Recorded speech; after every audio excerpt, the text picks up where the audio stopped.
As I'm looking at the brain waves, now I'm talking to this brain and I'm asking questions to your brain.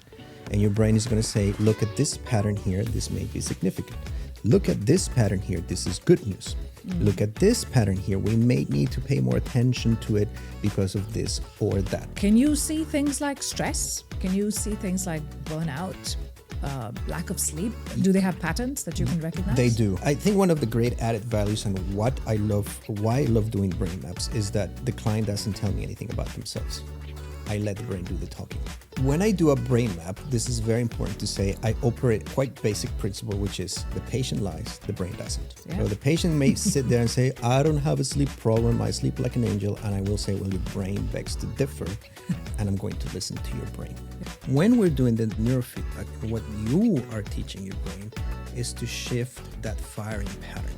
The networks in your brain that are creating your anxiety, your depression, your ADHD, your poor sleep, start withering away and you're building new networks. Why don't other people know about this? It's not invasive. It's not harming you in any way. It's only helping you shift your brainwave patterns towards the right things that you would want in life anyway, whether that's focus or your memory or, calmness and calm alertness like we're doing here. Welcome to Think Shift, the podcast that invites you to change your perspective by exploring the incredible power of the human brain and mind.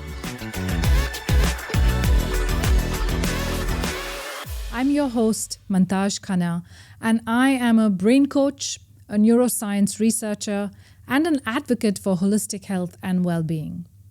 My own journey into this work began as a cancer survivor and a caregiver to a family member with Parkinson's. So I've seen firsthand just how profoundly our mind influences our body. And that's why I do what I do.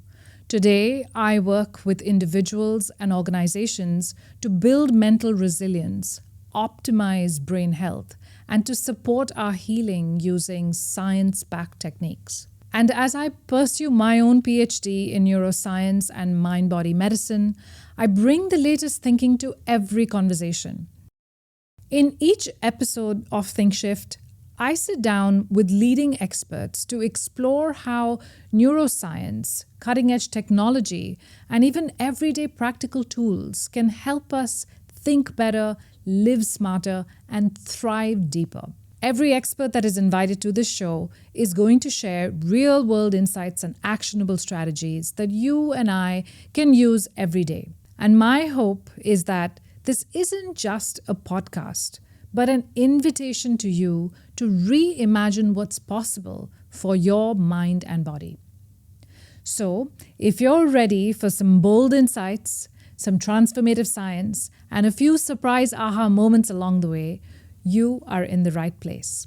Let's start shifting. Today's episode is a little different because we're putting my brain under the microscope. Well, at least under a scan. This is part 2 of my conversation with Santiago Brand, a clinical neuropsychologist and also a brain mapping specialist at New Leaf Counseling. He's an internationally recognized expert in neurofeedback and in brain mapping, and I'm really glad to have him on the episode here today. He's based in Singapore, and Santiago works at the intersection of neuroscience, performance, and mental well-being. And today we're diving into the very practical side of his work, including doing a live brain map on me right here in the studio. In this episode, Santiago takes me and you through a live brain mapping session, and we'll break down what actually happens when you map the brain, what those colorful scans and waves really mean, and how they can uncover insights about ourselves that often go unnoticed. I'm very excited about this because I don't know what I don't know, and I'm not sure what's going to show up. But you'll learn along with me what brain maps can reveal about stress, about burnout, anxiety, sleep, and focus, and even your hidden cognitive strengths, perhaps. Santiago will walk us through how the technology works, how accurate it really is, and why it's becoming such a powerful tool for improving mental and emotional health. And of course, the big question, what happens when something off shows up in the brain scan? Is it really a red flag or simply a roadmap to better brain health? So, whether you're a high performer or someone struggling with stress or sleep, or maybe just curious about what your brain might be trying to tell you, this episode offers a rare first-hand look into what brain mapping works, how it works, and why it could be a game changer for your mind and body. Let's dive in. Welcome back, Santiago. Thank you. Happy to be back. Yes, very excited for today's episode. Okay, let's dive straight in, all right? We are going to talk about brainwaves and we're going to do brain mapping. So, for the sake of the people who haven't listened to the previous episode, can you start us off just again with a brief introduction on what brainwaves are? Because I know they're going to show up on the brain map. Brainwaves are the byproduct of the electrical communication between the neurons. And essentially, as I explained previously, neurons communicate electrically and chemically. What we look at with the brain map is the voltage in the brain. So those electrical communications between neurons, and we essentially see, are they okay, and is this brain working all right? Or are they dysregulated, meaning does this brain need help in becoming more stable, becoming more optimal, because that impacts the person's well-being in different ways. And for anybody that's interested to dive deeper into that, I hope they will listen to the previous episode that we've done with a lot more detail on brainwaves. Of course. So brain mapping, which is what we're doing today, what exactly is that? What are we actually doing? And what's the process like from the beginning to the end? Brain mapping is a process where we assess your brain. We set up a dialogue with the brain. We're going to put a helmet on you. Process is non-invasive, as I explained before, meaning there's nothing going into the brain. We're not administering electricity, heat, energy, any kind of field. Nothing is going into the brain. The helmet will contain some sensors, will sense your brain with activity. It will get amplified, and you can see the brain waves in real time on the screen. And as I'm looking at the brain waves, now I'm talking to this brain and I'm asking questions to your brain. And your brain is going to say, look at this pattern here, this may be significant. Look at this pattern here, this is good news. Look at this pattern here, we may need to pay more attention to it because of this or that. As I'm looking at the squiggly lines, the EEG, I'm now determining where your brain is working fine, and it can be fine-tuned even more, so we can make it work even better. But where your brain might not be working well, what does it mean to you? And then what we can do to help this brain work more efficiently. Got it. So you have an understanding, obviously because of your training, as to what healthy brainwave patterns would look like, but you also know what maybe slightly not so great brainwave patterns would look like. And that's literally a pattern that you can identify. Correct. Depending on the part of the brain that it shows up in and the frequency with which it shows up. That's right. Got it. Okay. Can you see things like stress? Can you see things like burnout, lack of sleep? Do they have patterns that you can recognize? They do. And so what you can do with sleep, you can detect if the person is not having proper sleep and they need some help, or if there's the possibility for a sleep disorder to be present. I like that you asked the question about sleep, because many times the person comes with a diagnosis of depression or anxiety or forgetfulness or ADD.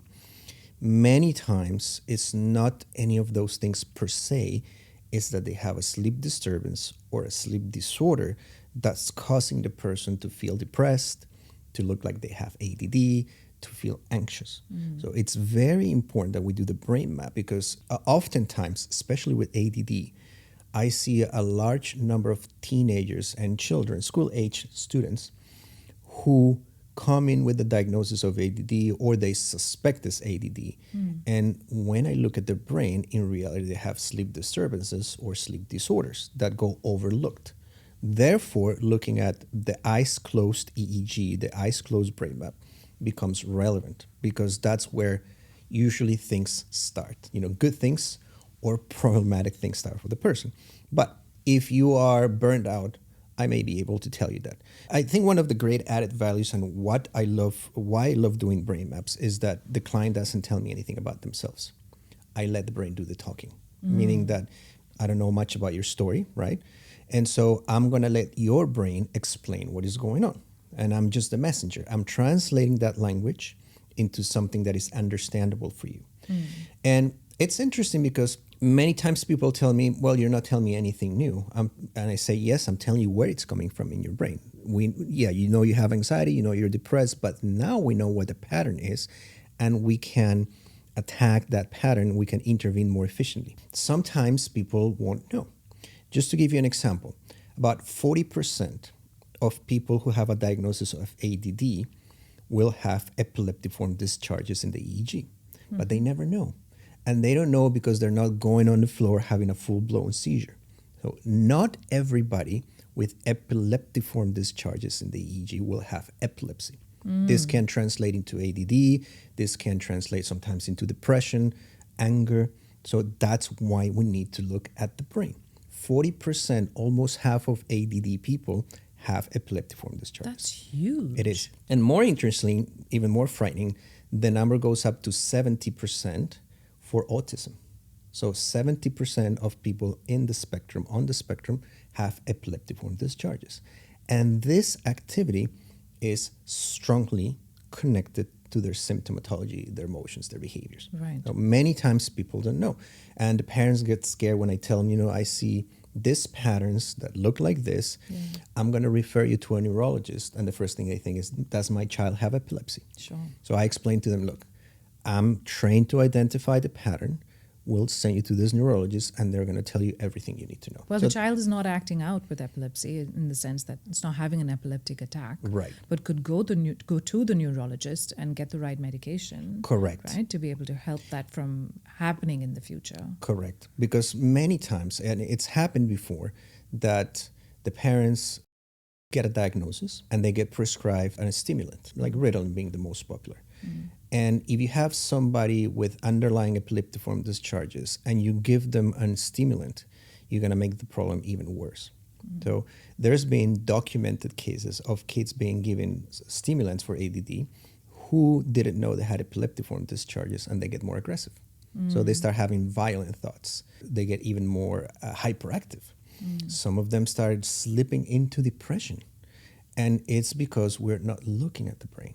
One thing that baffles me even to this day, and probably will continue to baffle me as long as I do this, is how come we work with the brain, but we don't look at it? You don't go to a cardiologist and he doesn't do an EKG. He doesn't do a scan. Yeah. They do everything to look at it. So how come psychiatrists and psychologists are not using this tool? Yeah, I think it isn't maybe in the education and in the training, right? Yes. I'm sure there's some neuroanatomy in the training, but there isn't this sort of brain mapping and No. detailing. Even to this day, in most psychology programs, even PhD programs, is not a part of it. Right. And the tool is there, the evidence is there. This is not something that is new age and is just a fashion that goes away after a while. This is being researched for the past at least 30 years, and there's mounting published peer-reviewed evidence that shows that it's beneficial. There are two questions I have for you. Number one, you mentioned closed eyes. Now, I know we're going to do the scan. Am I going to do an open eye and a closed eye? What is that about, and why do we need to do that? Yes, very important question. First, we start with the eyes closed, normally because it is easier for the person to relax and ease them into the process. But when we do the eyes closed scan, we're looking at your sleep architecture. The brain should follow a specific set of events, a specific dynamic, as you go from being alert and awake to slipping into drowsiness. Okay? If it happens too early, let's say you close your eyes and you fall asleep within the first 20 seconds, that's not good. That means you probably have a sleep disorder. Now, when I do a brain map, this is very important to say, I operate under a quite basic principle, which is the person lies, the patient lies, the brain doesn't. Of course, yeah. So the patient may sit there and say, I don't have a sleep problem, I sleep like an angel, and I will say, well, your brain begs to differ, and I'm going to listen to your brain. Yep. Because you lie, the brain doesn't. Yep. So you will see if the person has a sleep disorder or sleep disturbance. You need to see what their sleep architecture is like. That's the eyes closed.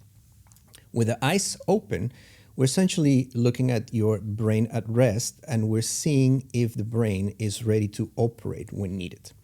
Many times, the client is sitting there with the eyes open and a loud noise goes outside and they don't respond to it. That may be significant because they're developing a pattern in which they're stuck and the brain is not shifting out of rest and responding to that stimulus. Paying attention. Whether they just need to orient to it or they just need to get up because there's some kind of an emergency. That's the kind of thing we look for. So we want to see those patterns if they're occurring when they're supposed to, where they're supposed to, or if they're occurring at a time and at a region of the brain where it's not supposed to happen. Right. And again, the more repeated that pattern, the more problematic. What I look for then is that repeated, abnormal, unusual pattern, and I want to correlate that to what is happening to you. How long does that scan have to be for you to typically get a good reading and to be able to see those patterns in time? Like how many minutes is enough? Normally, I would like to do 10 minutes with the eyes closed and 10 minutes with the eyes open. And the reason why is because when you record less than 10 minutes, if you are looking at the possibility of capturing epileptiform discharges for somebody who is or who isn't epileptic, you reduce the chance of capturing them by at least 50%. Oh, and it's in your best interest to try to capture them. Okay, there's patterns in the brain called transients, and we can think of transients as short-circuiting of the brain. If you record less than that, you're reducing the chance of capturing them. Now, all of these very important patterns require that. Okay. But in the great scheme of things, 10 minutes with the eyes closed and 10 minutes with the eyes open is not that long. It feels long for the person because they're sitting there not doing anything. Sure. But it's enough. Can you do fewer? Yeah. Sometimes if I get eyes closed recording, for example, and I see the patterns for sleep disorder within the first 2 minutes, I know it's going to be there. So I don't need to extend it. That's enough evidence for me to tell the person, look, you need to go get a sleep study because this is not good news. In the eyes open, if I see the same thing, then I will record for less than 10 minutes. But normally I like to go 10 to 12 minutes in the process. Great. I know we won't have time to do the full 20 minutes today. Otherwise, our audience will be sleeping. So it'll be a lot shorter, but I'm sure it'll still be quite enlightening, particularly to me. So let's see how that goes. One more question I have for you, which is on the accuracy of this technology. How accurate really is it? And are there things that it cannot tell us? It's very accurate when done under the right circumstances. This is a very important point you bring, and I appreciate you say that because there are many quote-unquote professionals who offer quote-unquote brain mapping. They buy Mickey Mouse equipment that is very cheap and doesn't meet the standards that the FDA in the United States would ask for. So the first thing is you should use FDA-registered, FDA-approved amplifiers. That's the very first step. If somebody is using that kind of equipment, you know that they're working with good equipment. Okay. Now, the next step is that the professional has enough experience and has the proper certifications and is constantly undergoing the learning and supervision. Because in reality, as my mentor says, we're all students of the EEG. If somebody tells you that they're experts in the EEG, you should run away from that person and get as far away from them as possible. So I'm a student of the EEG. I'm constantly learning. Yeah. That means I'm constantly attending conferences, study group sessions, doing mentoring, supervisions myself, because I don't know everything there is to know. When the tool is put in the hands of the right professional, it is very, very, very accurate. Okay, and that's the one thing you need to take into account, that you're working with somebody who's supervised and who's doing it ethically and responsibly. And what are the things that the brain scan is not going to be able to pick up? We've talked a lot about what it can pick up. It doesn't pick up on any structural changes in the brain. The brain map is going to help you detect function, how the brain is functioning. Is it functioning well or is it not functioning well? If it is not functioning well, why? And where and how it is happening. That brain pattern may show that they miss something structural.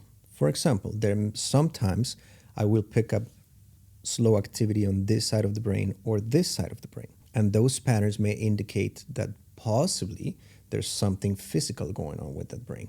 Brain tumor, a brain lesion, the beginning of frontotemporal dementia. When I detect that, the next step is to refer to the proper professional. Right. And to recommend that the person gets an MRI. Let's say the MRI comes back normal. That's good news. It means that nothing is wrong physically with your brain, but we need to optimize the function. But on the other hand, you may not get good news. The doctor may say, I'm sorry to tell you, but you have early stages of dementia.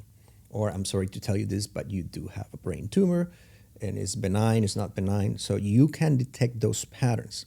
It doesn't pick on anything that is structural in nature, but other than that, it really points to a lot of things. And the patterns help us understand why the person is behaving in a certain way. Is it a perfect tool? No, it isn't. But is it a useful tool? Extremely useful. And the more research we do, the more we discover.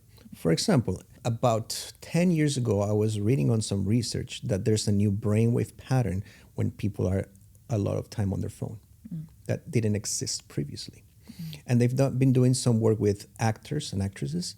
And as the actor enters the character, they go into character, the brainwave activity changes. So they're going into character. And this is really interesting stuff. Because again, the brain is dynamic. It's ever-changing. So the more we study, the more we learn, and the more we're able to discover. It almost sounds like you'd want that scan or the mapping device on your head all of the time. But I've seen the size of it today, and maybe not. I'm sure you've scanned hundreds, if not thousands, of brains.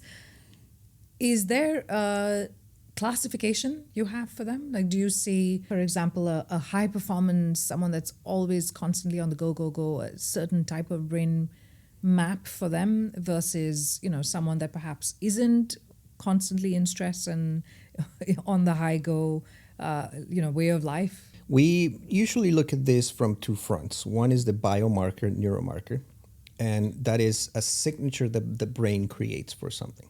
So there are neuromarkers for clinical symptoms like depression, anxiety, OCD, obsessive compulsive disorder, PTSD, post-traumatic stress disorder.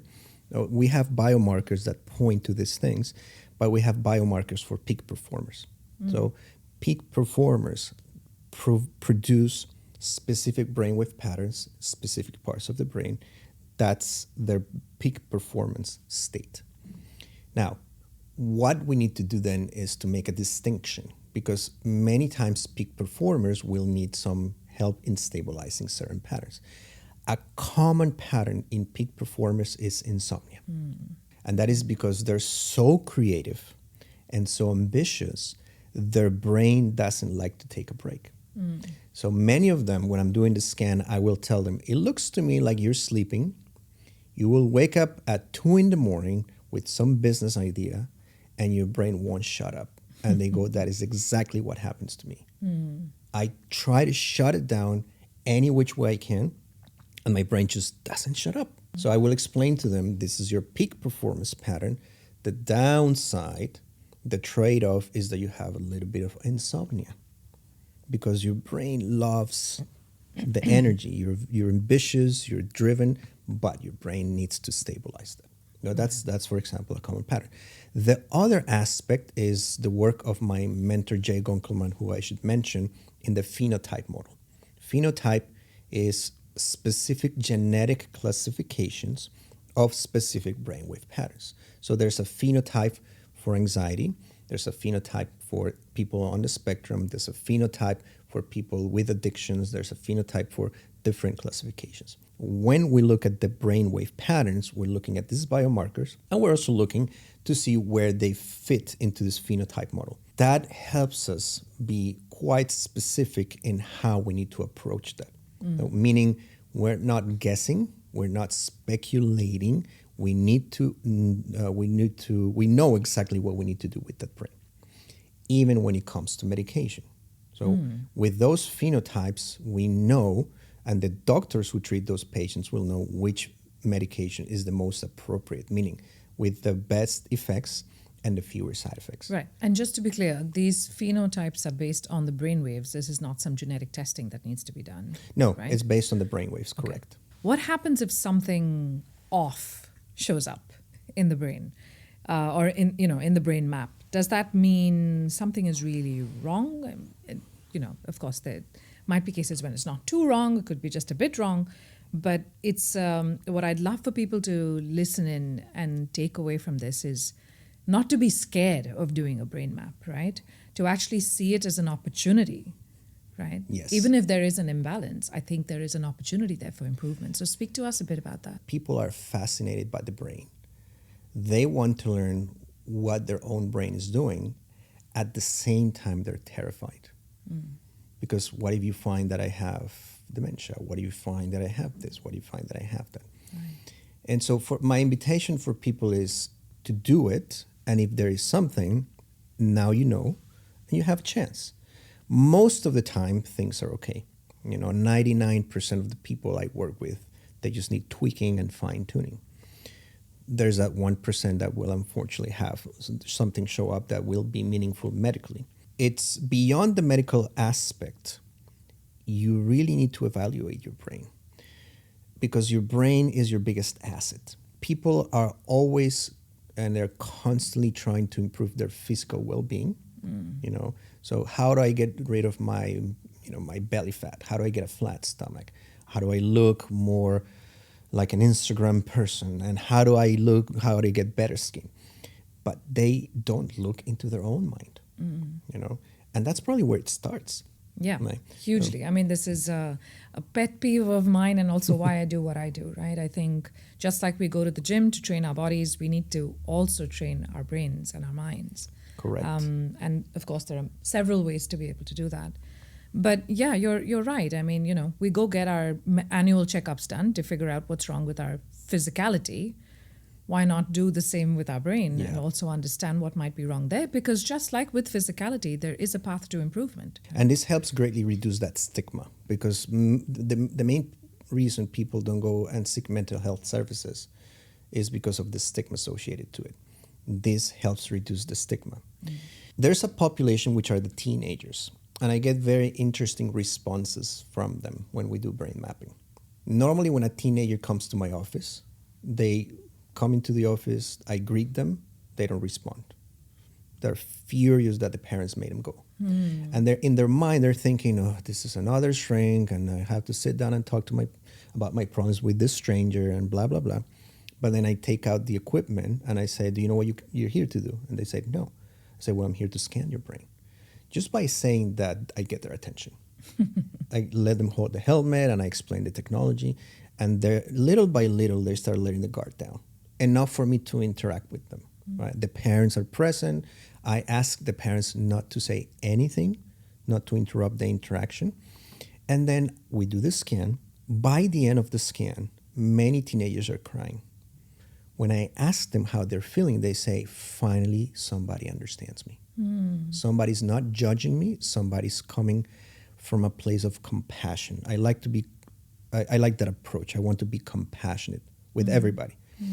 And the teenager will turn to their parents and say, I told you I was not making this up. Right. I told you I'm not crazy. Right. I told you this is real. So they can vent that frustration. Yes. And the parents are sometimes embarrassed. Sometimes the parents cry themselves. Yes. But it's a powerful moment. Yes, and it's empowering knowledge for not just the individual who's doing the map, like in the teenager in this case, but also for the parents. Yeah. Because oftentimes they're lost for answers too. They are, and they're desperate. Yes. The same dynamic happens with senior citizens. People bring their elderly parents and they're forgetting everything and it's so annoying. I do the brain map and I explain to the children, look, your parent, your mom, your dad is not being this way because they want to. Look at their brain. And I have news for you. This is going to be you one day. You think it's going to be 10 years from now, 10 years go in the blink of an eye. So you should be more compassionate because your children are going to bring you here with the same complaints you have now. And that really changes the dynamic. Sure. People become more understanding, more empathetic, and more compassionate towards their relatives. They know that they're not being a pain in the butt. They just their brain is not working well. Yeah. And this is everybody who has a brain has something they need to work on. Everybody. I love that. And I think it's a perfect time to do the map. Let's do it. Yes, let's do it. So now we have doing the prep. You have the helmet on, and I've shown you what the EEG looks like. We're going to start the actual recording. So I want you to get into a comfortable position. Go ahead and close your eyes, and we're going to start with the eyes closed first. And I'm going to let the signal settle just for a little bit, just to make sure we can start recording. We have a little bit of muscle tension coming out of the left temple, but that's not a big deal. We can clean that out later. I'm going to get the recording started. Are you ready? Mm-hmm. Okay, just make sure you're as relaxed as you can. You're doing very well. Okay, and I'm going to start recording in 3, 2, 1. And now we are recording your eyes closed. We're looking at someone's sleep architecture. And from the moment they close their eyes, I want to see if when they close their eyes, the brain is undergoing the pattern it is supposed to be undergoing. If it is, then sleep architecture is okay.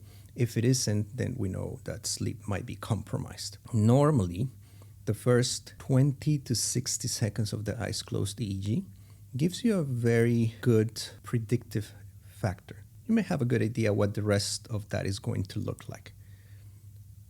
Okay, so we're coming up to 1.5 minutes. I'm going to record for another 1.5 minutes. We'll make it 2 to 3 minutes just to ensure we have enough time to look at your eyes closed and then look at the data.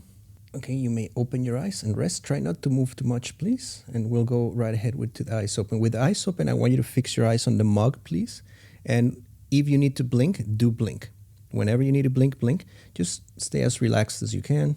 We're going to start recording in 3, 2, 1, and we are recording. Very nice. We'll do this for about 2 minutes. We don't need more than that. That's the eye blinks going on. And we are done.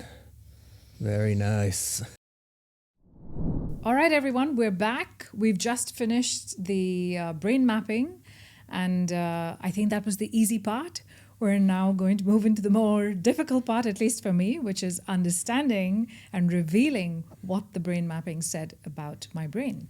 Santiago, do you want to take it away and show us what the exciting results are? You ready? Yes. So this is, like you said, this is an ambiguous part for people because sometimes people are excited and oftentimes people are also afraid that we're going to find something pathological or potentially life-altering for them. Sure. But we're going to take a look and see. For the most part, people have healthy brains. So there's 3 things that I find that I want to point to you.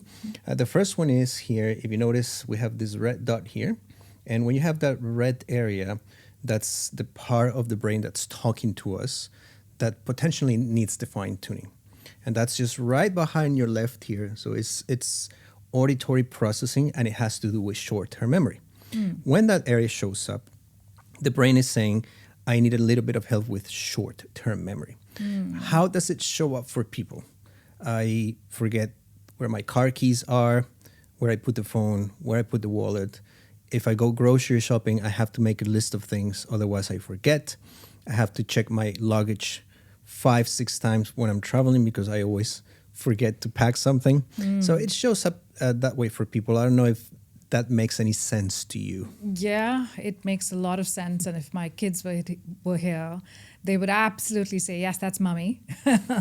I mean, look, I think everyone faces some sort of little bit of memory, Right. Mishaps here and there. Yeah. So I consider those normal, but I definitely see a pattern for myself.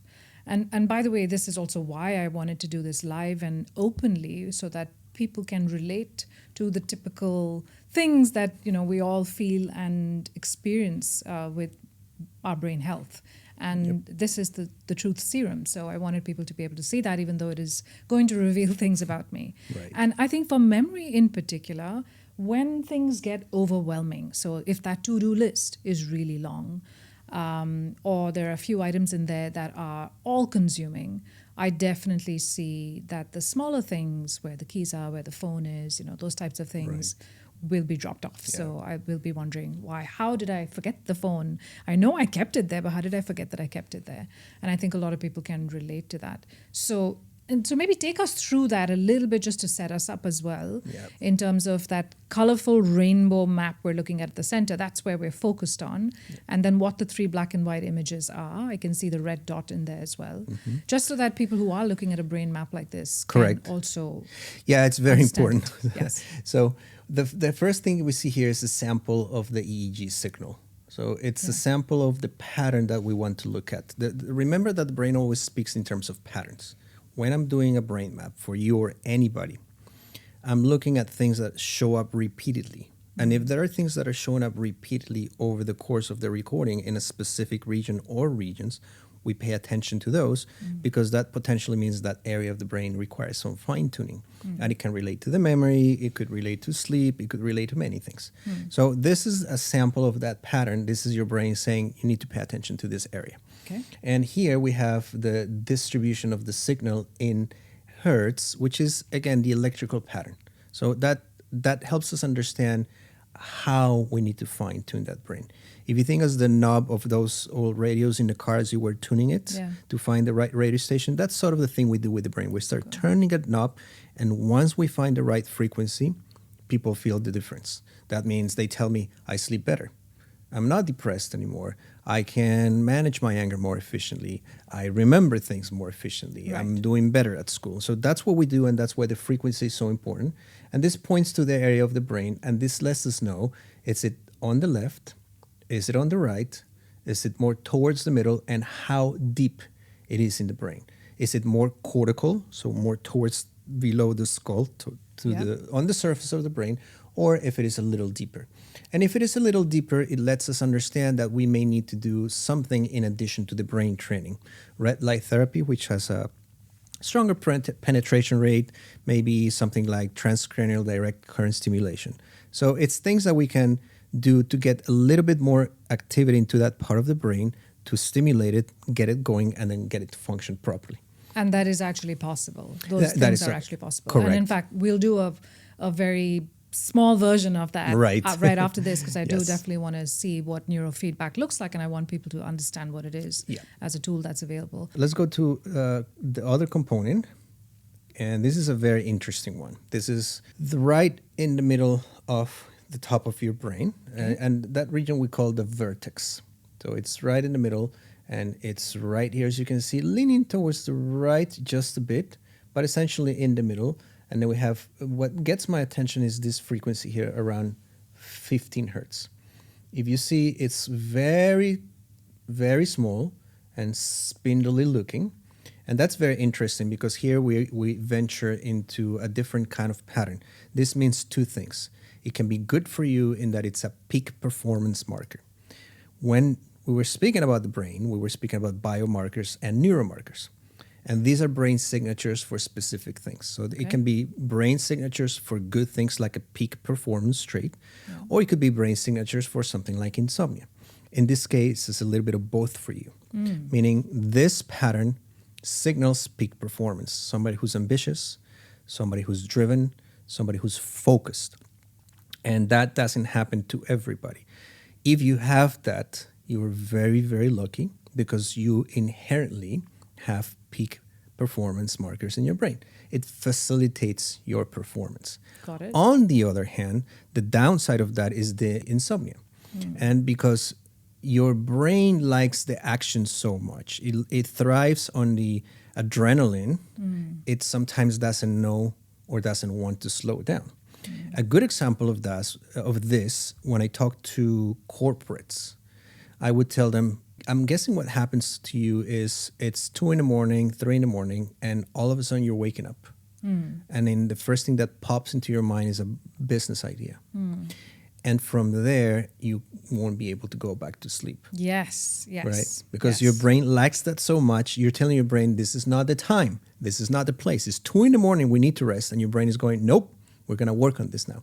So the individual will start ruminating and getting fixated on the idea, and that interrupts their sleep. So while it's good because it's the creativity part of you, it's not conducive to anything positive because it starts affecting your sleep. Right. And there's certainly days when that happens. There are rare days for me, luckily, so far. Right. But there are days when that does happen.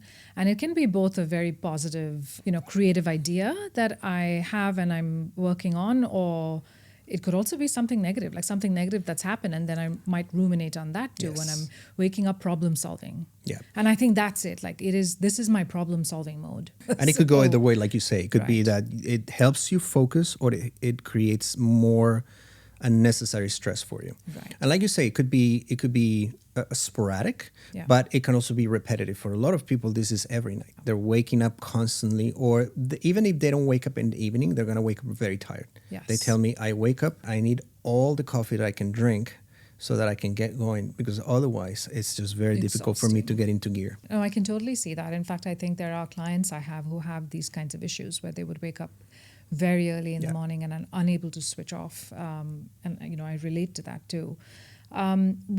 What can be done about it? So is there a way you can train your brain away from this specific frequency? You actually can, and that's what we're going to do next. Okay. And so let's look at the last component, last but not least, Yeah. also very interesting. This is right in the middle, in the front. So when I see this pattern, the first thing I ask people is, do people tell you you're stubborn? My mother does all the time. So that's a good example of that. Yes. Okay, that's an area of the brain that we call the anterior cingulate gyrus. Yeah. And that's just the anatomical definition for it, the anatomical description for it. What that area controls is cognitive flexibility. And flexibility means different things. On the one side is my ability to adapt to new people and new environments. So if I move to Singapore from Colombia, where I'm from, can I adapt to Singaporean culture, the weather, the way things are done? If I can, it means my flexibility is good. If I have a hard time adapting to the culture, to the food, to the weather, it means that area of the brain might be a little bit more overactive, Right. and that impedes that.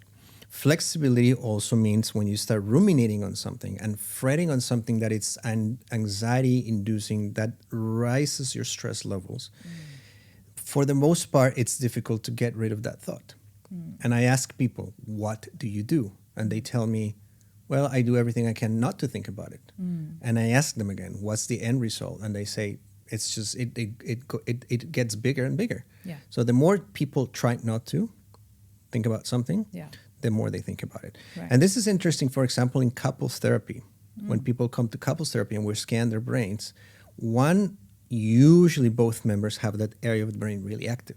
So you have two stubborn people colliding all the time, and no one wants to give in. Yeah. And that's the importance of flexibility. So Yeah. it's that. Now, could this be good for you? Yes.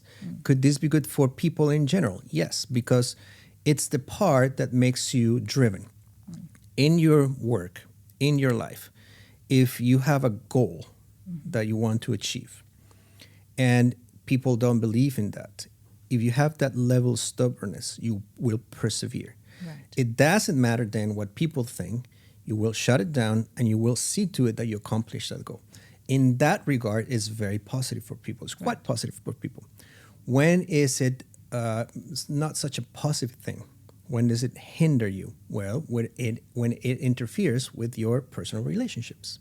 So with your significant other, your spouse, your parents, your children, your friends, your coworkers. So when people start telling you we love you, but you're really stubborn and we cannot take that, that's when it becomes a problem. Yeah, that's really interesting. So, I mean, hopefully that's not what my relationships say.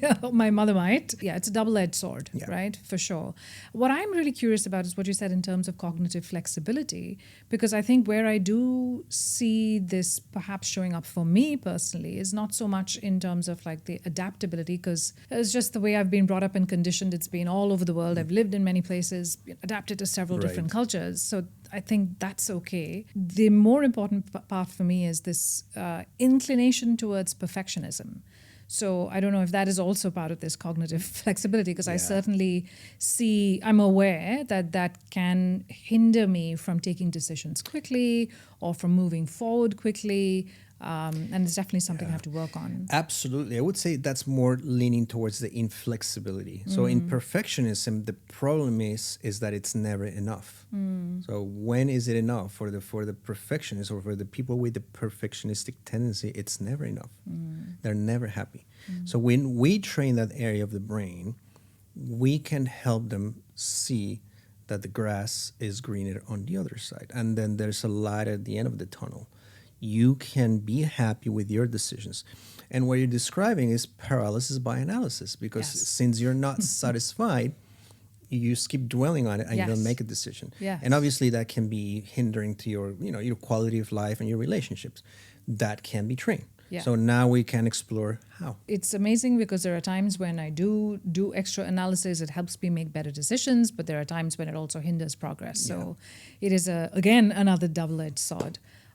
This is fascinating, Santiago. I mean, all three things, for me at least, ring very true. Obviously, there's a lot around it that needs to be further understood, but I would love to be able to move towards what next. So I've done the brain mapping. I've seen the results. I know what's true out here. It's definitely speaking some form of truth serum, as you called it before. What do I do with this information next? The important thing here is for people to understand that this happens to everybody, right? So everybody could benefit from a brain map. It doesn't mean you're broken. It doesn't mean you're crazy. If you look at my own brain map, I have trauma markers. I've experienced trauma. They show up in my brain. I've experienced some anger biomarkers show up in my brain, and I do have my bursts of anger here and there. I'm not perfect. I'm not pretending to be. So this is just to show people that we all need some fine-tuning. We could all benefit from this because we could improve ourselves. It just helps to make ourselves better. And so now what we're going to do is called neurofeedback.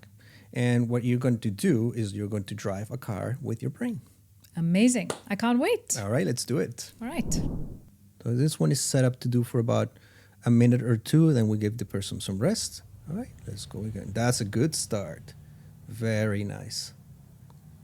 So as I was explaining to you, the bar on the left is the purple one is the theta waves. Every time they go higher, you may be getting a little tired, a little sleepy, a little drowsy, you're getting distracted. It's normal for them to go high from time to time. On the far right, you have your beta waves, which are for anxiety and stress. If you notice that yellow bar getting too high, check your muscle tension, drop your shoulders, spread your lips, just relax your body as much as you can, because that could be physical tension, but then it could also be psychological tension. Maybe you're trying to get the game going too hard. Just enjoy the experience. And then at the bottom, we have the brain waves called SMR, which are your good brain waves. The more you make those, the better your focus is. The SMR brainwaves are related to relaxed alertness. You're alert, but you're not anxious. You're alert, but you are relaxed. See how the car speeds up? Good. Tell yourself, good job. Very nice. And you get some bonus points. So the car slows down because your brain needs a little break, and you get a little tired, and then you can take that short break and then get it going again. Very nice. Good work. That is fun. Isn't it? Yeah. All right, let's try it again. So as you can see, you're getting little by little the car going. Every time you see the car speed up, tell yourself, good job. And it's interesting because I'm also suddenly, there's this ability to be very aware of what the senses are in my body with my breath, and also with my mind and my focus. It's almost like it's constantly calibrating me to keep coming back to that sense when I know the good job has happened. Beautiful. So keep doing that, and I'll comment on that. What you're relating is exactly what we want the person to experience. Here, when you do the neurofeedback, when the car slows down, now you are aware that you may be getting distracted, and you're also aware that you might have tension, both physical and psychological. That will extend into the real world, because now when you're in the office, when you're with your kids, when you're out eating with friends, when you're in the movies, whatever it is you're doing, you will more easily notice those states. And then as you're learning to shift the state, you can do it right there and then. And see the car speed up, now you're noticing the focus. when you go out into the real world, now you're noticing where you can focus better too. And that's the awareness. The awareness that you're mentioning is the awareness that we're training. Not only to happen here when you're doing the training in the office, but when you extend that into the real world. This for students is very meaningful because for people with ADHD, first thing they tell me is, I now recognize when I get distracted more and more. And I'm now also able to keep my concentration going for longer. Yes. So they are aware of when they're getting distracted. They can take a break, be gentle and compassionate with themselves, and resume the training because now they have shifted the skill. When we're doing the neurofeedback, we're shifting. When you see the bars going, what we're teaching your brain and what you are teaching your brain is to shift that firing pattern. Right. So the networks in your brain that are creating your anxiety, your depression, your ADHD, your poor sleep, start withering away and you're building new networks. As you're doing neurofeedback, you're getting new pruning, new neurons to connect. Right. And that new network is the new wiring that allows you to be a better and different person from now on. Yes. But I can also imagine that for that wiring to continue being reinforced and being stronger, this requires a lot of practice. It does right? require practice and it requires lifestyle. So if you're sleeping better, it helps. Yes. If you're eating better, it helps. If you exercise, it helps. If you reduce drama and stress in your life, it does help. But the point here is that it's a bi-directional relationship. Yeah. When people come and do neurofeedback, over the course of 5 to 10 sessions, they start telling me, life is easier for me now. I can focus better. My wife yelled at me and I didn't respond this time. I just was like, well, there's no need to fight about this. Yes. My kids didn't make the bed. And for the first time, I wasn't losing my mind. Yes. My boss asked me to do extra things and I said, no problem. So people notice that they have the innate ability and the volitional ability to change. Yes. And that's the whole point of this. So when people are doing therapy, it makes therapy easier because now people go, oh, this is what my therapist wants me to do. This is the skill that I want to learn. And because the brain is more flexible, the brain is better wired, you can understand the skill, use the skill, especially in situations that requires. When we do neurofeedback, we train for critical moments. Yes. When I'm about to get engaged in a fight, Yeah. and you can stay back and go, Right. hey, there's no need to fight. Yeah. Where you There's are another way. go from flunking out of school to becoming a straight student. When you go from being an athlete who's fearful of certain situations and now you can perform better. Yeah. That's why we train the brain. Yes. And it goes in line with other forms of intervention. I love it because, first of all, it's fun. It's colorful and it's, a fun game. It's like playing a video game. So it makes it really easy to relate to. It reminds me so much of meditation in some way. This is like assisted visual meditation. It is a form of meditation, Right? Yeah, because you're entering a state. Most people describe it as when I'm doing neurofeedback, I'm in autopilot. Yeah. And when I am at home, I can see myself being in autopilot and it works for me. So it's an autopilot, but people know what they're doing. And a very important thing to understand here, this is non-invasive. You have some electrodes on your scalp, nothing is going into the brain. Yeah. With neurofeedback, we only take the information that the brain provides from the electrodes and it sends it back so the game works. You are responding to that brainwave activity. Right. And by meditating, by thinking about moving the car, or sometimes by just not doing anything, people learn to rewire the brain. Right. So we're rewiring the brain, but we're doing it in a non-invasive way. What's really interesting as well is, this is the first time I'm doing it, and I'm sitting here and I was wondering, what do I really do? Right. And so you're spending actually the first couple of minutes just figuring out what you should Yes. do, what allows for those bars on, the right and the left to be lower, but then the green bar at the bottom to be wider. Yeah. It takes a bit of trial and error, but you kind of figure out that actually it is about not doing anything. Yeah, just letting exactly. go. So the autopilot that you spoke about. Yeah, you sit there and enjoy the experience and surrender to the experience. Now, you bring an important point because nonverbal reactions from people are always very interesting, especially children. If you see that children are quite hard on themselves when they're playing the game and the game's not working, you can see them tense up. Some of them get angry, some of them start crying. But that's very important for me because then I can teach them that self-regulation. And I can teach them to teach their brain that self-regulation. Meaning, look, if you do this, instead of getting angry, try it and see what the game does. And when they realize that the game works that way, they practice it. Because children are very intuitive and very smart. Yes. And what happens is that they indirectly train it at home. They're not realizing they're doing it. So many times the parents come to sessions, to neurofeedback sessions, bring their kid after the weekend, and they go, you know what, the most interesting thing happened to us. We're at a family barbecue, and a little kid hasn't seen their relatives in quite some time, but our relatives were commenting on how different he looks. They were saying, oh, he's smiling more. He looks calmer. What are you doing with him? He's not, he's not angry and running all over the place anymore. The changes happen when the person themselves notice them. And also when people around him notice those changes. The spouse will say, whatever it is that you're doing, keep doing it because I love this new person. Co-workers say, hey, what are you doing? You're smiling more. You're not as stressed. You're more friendly. What are you doing? So people do get curious.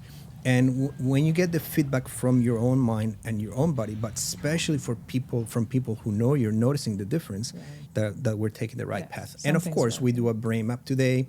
And we scan your brain every number of sessions, and we also see the shifts in the brain. Right. So that's how we know we're doing it right.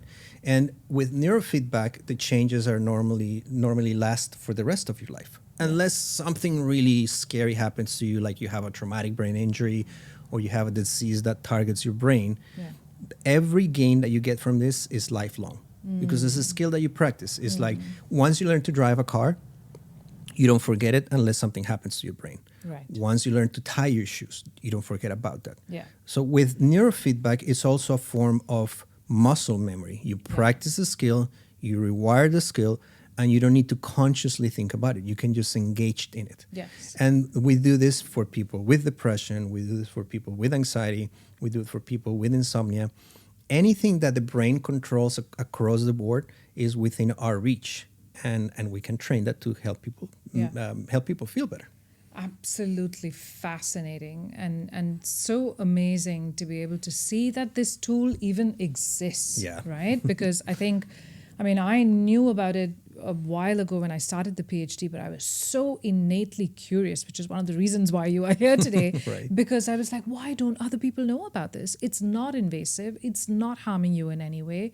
It's only helping you shift your brainwave patterns towards the right things that you would want in life anyway, whether that's focus or your memory or, calmness and calm alertness like we're doing here. More Santiagos need to be out there in this world offering this. Yes, absolutely.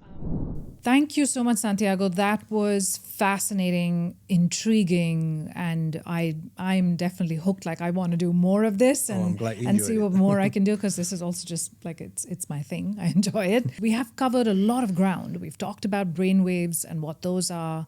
We've talked about brain scanning. We've done one live, and we've talked about the benefits of that. Today we've talked about the what next beyond the brain scan or the brain mapping. What can be done to help you train your brain to be in a better state. Yeah.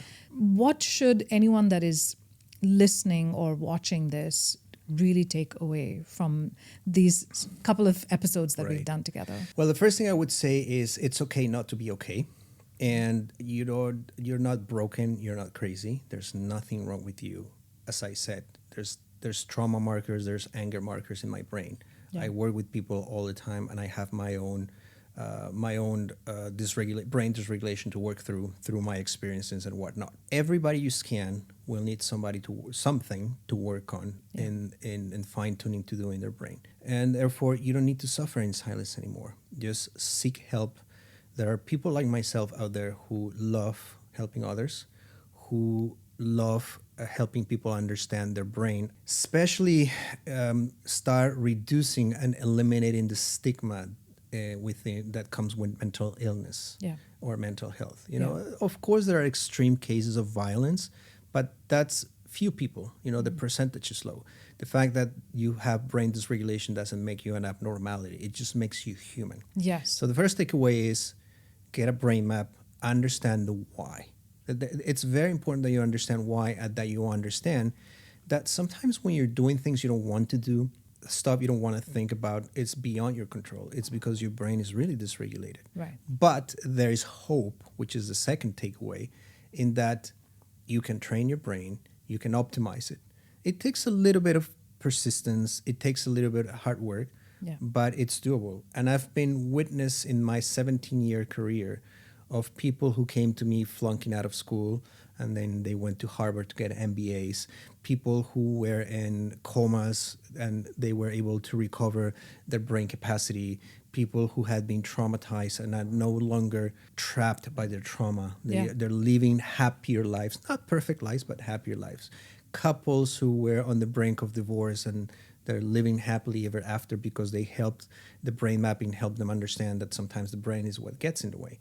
That, people are not bad or people are not the way they are because they want to be that way. It's just because there is this regulation. Right. And so the brain mapping allows for that awareness and education, and therefore in its own way empowerment, right? It is empowering. That knowledge is power of understanding what is really deeply happening inside of you. And like you said, there's nothing wrong with you. You're only human if you've got some dysregulation. Right. So I love that. And I love the takeaway that there is hope, because I think one of the big reasons, as I said before, that I wanted to bring this topic was for people to understand that this exists, this technology exists, this aspect of science of the brain exists, and that it is available for people in a non-invasive, non-medication way to be able to help themselves. Yeah, and this can help make your therapy go easier, more efficient. We can help you eliminate your medication or at least titrate your medication as much as we can. Yeah. I've worked with people with epilepsy, and 4 or 5 years after I've seen them, to this day, they're medication-free, seizure-free. So if it works in extreme cases like this, it can probably work for you who are anxious, who are depressed, who are not sleeping well. There is hope, and there's more people like me who are training doing this, who are highly skilled, even better than me at what they do, who can help you. Not only in Singapore, depending on where you're watching or listening from, there is the hope that you can have a happier life. Love it. What a wonderful, wonderful note to end on. So with that, are you ready for the rapid fire? I am. All right. I'm excited. Okay, yes. let's go. 5 quick questions. Sure. I'd love quick answers to them. Okay. So if you could spend a day inside anyone else's brain, who would it be and why? Oh, there's 2 people that come to mind. One is Michael Jordan, who is my favorite athlete of all time. And there's this guy, Alex Honnold, who's a rock climber. And he does this climbing called free solo, which means he climbs without ropes. And there's a movie about him called Free Solo. For those who are interested, they do a scan of his brain, and they discovered that his amygdala is smaller than normal people. So he has a greater capacity to experience less fear, and that allows him to do what he does. The amygdala being the little alarm bell of our brain Right. that goes off every time there's fear. What's your favorite brain hack for staying mentally sharp? I think the most important thing is do what you love to do. I'm very lucky because I love my job. I love what I do. I love traveling and teaching. I love doing brain mapping. And I can tell it makes a difference from personal experience because I've been in situations in which I hated what I was doing. And I've been lucky enough to find my calling, and I enjoy it. I mean, there's boring aspects to my work, of course, but 95% I love what I do. Yeah. And I think that's the biggest thing for any human being. Yeah. Beyond money, beyond experiences, it's having a life that you love, your job, your family. I think that's nothing more important than because that translates into your brain health too, which is really important. It really does. So if you could instantly download one skill, which one would it be? Matrix style. This is going to sound quite controversial, but I wish I could have more psychopathic traits. Ooh. So I'm not talking like a serial killer. I'm talking about the good side of psychopathy, which is you can do things without feeling that fear, feeling that you are invincible. And that's the one thing that fascinates me about psychopaths, the good psychopaths, if you can call them that, not the Ted Bundys or the Timothy McVeighs, but the psychopaths that are in our society. And we depend on them because they have this skill set that keeps the world balanced. So if I could feel and act like a psychopath in a good way, I would definitely go for that. What's one myth about the brain that you'd love to see busted? That when you are old, you can no longer do things. That's my favorite one, because people tell me that all the time. I'm too old to change. And I tell them, no, you're not. And one book or a tool or even a person that has changed the way you think, has shifted your thinking? When I was at a very dark point in my life, I ran into this guy on YouTube called Larry Winget, and he calls himself the pitbull of personal development. Pitbull. Yes. Okay. And I like his approach because he's no nonsense and quite direct. He wrote this book he's written several books, but the one I like the most is called Shut Up, Stop Whining, and Get a Life. And when I first read that book, it really made me cry because it was very painful to read. And the way he writes it's like he's yelling at your face. But I've read it a few times now, and it continues to transform the way I feel and see things. It's made a huge difference in my self-esteem. It made a huge difference in my maturity. It made a huge difference in my career. So I think that's the one book I would say right off the top of my head now. It's really made a difference for me. That's very heartfelt, and I'm glad that you were open enough to share that with us. I love those answers, and I'm going to definitely go dig into that book because it sounds fascinating. Yeah, you should watch him on YouTube too. His talks are quite fun to watch. Amazing. Thank you, Santiago, for being here, for showing up for all of these, setups that we've had to do that people don't necessarily get to see, and for all the effort and knowledge sharing that you've done with us. And most of all, thank you for what you do. I think it's wonderful to have humans like you that are around us who can help us find alternative ways, even though they may not be the best known yet, and we will change that, that give us hope, that give us a chance to help improve ourselves. Thank you for the opportunity. I'm very happy to be here. I love doing these podcast interviews. I have so much fun. Yeah. And thank you for opening the space for me to share my work and tell people that there's hope out there, that the brain you have today is not the brain you're going to have, or the brain you need to have for the rest of your life. Yeah. So thank you, because that's one of my main purposes and missions, is to reach people and let them know that this is okay. Amazing. And I wish you all the very best on that. Thank you. Thank you. Thanks for tuning in to Think Shift, where we uncover the science and stories that help us explore the incredible power of the human brain and mind. I hope this episode sparks something new for you, a fresh idea, a shift in perspective perhaps, or even a small step towards a healthier mind. If it did, I'd love for you to subscribe, leave a review, and even share it with someone who might need this conversation too. Your support helps us bring more powerful insights to curious minds like yours around the world. Next up, we've got more experts, bold ideas, and surprising discoveries coming along your way. So stay tuned. And until then, remember, big shifts start small. Stay curious and keep shifting.